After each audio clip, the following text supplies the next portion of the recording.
Hi, I'm Greg Berninger, Ghent Town Historian. In today's trip into Ghent history, we're visiting a place that's no longer a place. A place where people once danced, picked up their mail, exchanged gossip, pressed and shipped their hay. A place that could take them a couple of miles north or south or anywhere in the country. We are at one of Ghent's lost hamlets, Pulver Station. And we're on Archbridge Road, about a half a mile in from the Ghent-Melonville Road, and about a mile and a half from the eponymous Arch Bridge, which was not a part of this line. That was a part of the Harlem line that connected New York City and Chatham. Let's enjoy a photo of Pulver Station.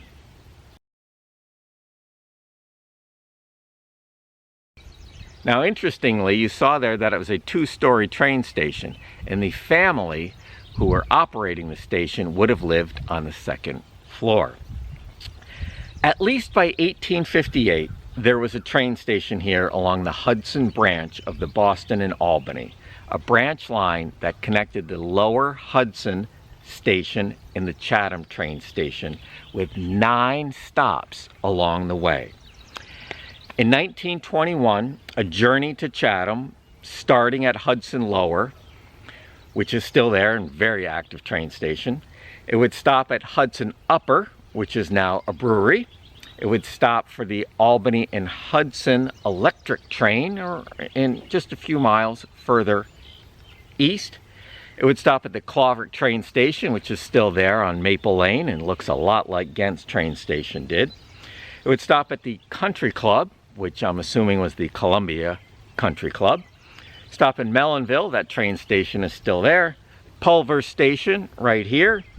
Ghent, and then the Chatham train station, which of course is in the town of Ghent, village of Chatham.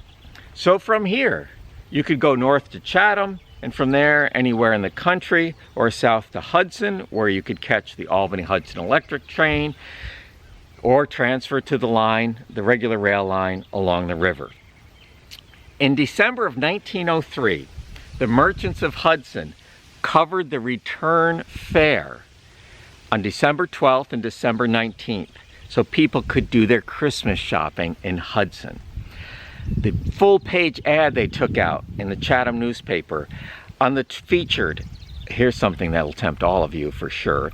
On the 12th, they could take in Shakespeare's Othello on stage at the Elks Club Theater, starring Harry Lighton, future semi-star of early movies. That free return trip from Hudson left at 11:15 p.m. So they kept you there as long as possible to do your shopping. As importantly, it was a place to ship out agricultural products. A hay press, and we've talked about hay presses extensively here. A hay press operated here from at least 1858 into the 20th century. Farmers brought their loose hay. It was pressed into 275-pound bales or so and sent to New York City to feed the hungry horses working there. So this depot was an essential link to Ghent's farmers and New York City. In 1918, the Boston and Albany wanted to close the station. So Ghent's elected officials and farmers went to Albany to testify before the Public Service Commission opposing the closure. My great-grandfather, Christian Ludwig Berninger, told the commission that 100 farmers were better served by Pulver Station than by Ghent or Melonville. And by better served, he no doubt meant distance for his horses to pull a load of hay or for him to pick up a new implement. Since a farmer's work is never done, adding distance to take product would not have been helpful. Pulver Station brought people together for more than commerce and travel. It had a post office where you would come to pick up your mail, 1889 to 1907. And of course, not only would you pick up your morning mail, you would pick up the morning news. Who was doing what around? How is everybody doing? Oh, have you seen Mabel recently? Yeah, she looked great. She's doing much better. It was also a social center. January 28th, 1887, from the Chatham Republican newspaper. A party will be held at the Hay Press, Pulver Station, next Friday evening. There'll be good music, and I'll expect an enjoyable time. In the Chatham newspapers, there are hundreds of references to Pulver Station as a place where you could buy a farm, where someone was sick, where someone got married, where there was a bad storm. For many years after the trains stopped running, people still used the name. In the 1970s, I recall my oldest brother Chris saying he was going fishing, and my father would say, "Oh, over at Pulver Station?" And I had no clue what they were talking about until, of course, I became town historian 40 years later. Passenger service stopped along this branch in the 1930s, and the line shut down completely in the late 1950s or early 60s.